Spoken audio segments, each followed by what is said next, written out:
Salut à tous, ravi de vous retrouver pour cette séquence coup de cœur. Vous en connaissez le principe, je vais essayer de vous faire adopter 3 albums que j'ai particulièrement appréciés. 3 albums, mais aussi 3 titres qui en valent le détour. On commence par un ouvrage paru chez Sarbacane qui s'intitule « Seuls sont les indomptés ». Pour cet album, le scénariste Max de Radigues a adapté un roman de Edward Abbey, une des icônes de la contre-culture américaine et militant écologiste radical. Alors l'histoire se passe au milieu des années 50 et raconte l'errance de Jack Burns, un cow-boy solitaire un peu vintage, qui arpente les plaines et les montagnes du Nouveau-Mexique. Un décor pas étonnant lorsqu'on sait que l'écrivain américain était amoureux de ces immenses espaces désertiques qui bordent la frontière mexicaine. L'histoire commence quand Jack apprend que son meilleur ami Paul est incarcéré pour objection de conscience. Il va dès lors se faire emprisonner à son tour pour pouvoir organiser l'évasion de son pote. Commence alors une traque impitoyable, une longue chasse à l'homme opérée par un shérif obstiné, représentant l'ordre et le progrès face à ces deux hors-la-loi, insoumis, amoureux de la nature sauvage et pas trop raccord avec leur époque.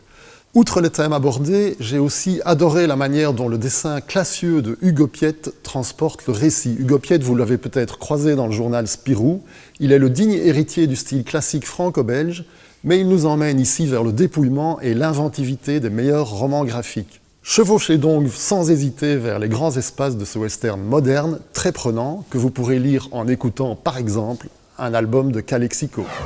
On passe au deuxième coup de cœur et au deuxième titre tout aussi imparable, Faut pas prendre les cons pour des gens. Vous l'aurez compris, on est là dans un album d'humour et c'est peu de le dire. Les auteurs Rezé et Rouault nous ont concocté des gags en une page dont la chute est toujours totalement inattendue et absurde. Album pour rire donc, mais qui traite de thèmes sociétaux actuels avec une bonne dose de poil à gratter.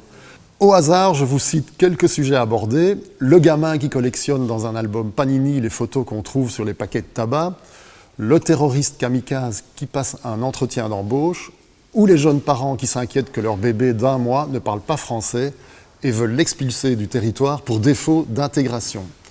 Tout est donc passé à la moulinette et prétexte à se bidonner. On pense inévitablement à l'humour de Fab Caro, et le tout est servi par le dessin faussement désuet, avec des couleurs délibérément vieilles vidéos, mais diablement efficaces. Marrez-vous avec cet album, et n'hésitez surtout pas à l'offrir pour les fêtes, il fera un cadeau idéal. C'est paru chez Fluide Glacial. On termine cette salve de coup de cœur par le dernier ouvrage de Krasinski, qui peut aussi se targuer d'un titre prometteur, La fin du monde en trinquant. Cet album, qui est traité sous forme d'une fable animalière, nous emmène dans la Russie de 1774, sous le règne de l'impératrice Catherine II. Nikita Petrovitch, astronome renommé, que l'auteur dessine sous les traits d'un cochon irascible, découvre qu'une comète géante risque de s'écraser et de détruire une grande partie de la Sibérie. Les autorités décident donc de l'envoyer sur place pour prévenir et secourir les habitants, ignorant la menace. Pour ce long périple à haut risque, il est contraint de voyager avec Ivan, qui lui a été imposé par sa hiérarchie.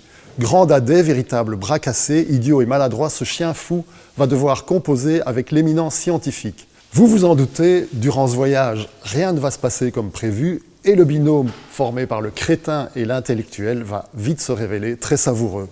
Car la vanité du jeune sot et la suffisance de l'homme de science vont aussi devoir se confronter à une population rustre et à une clique de bandits vénaux.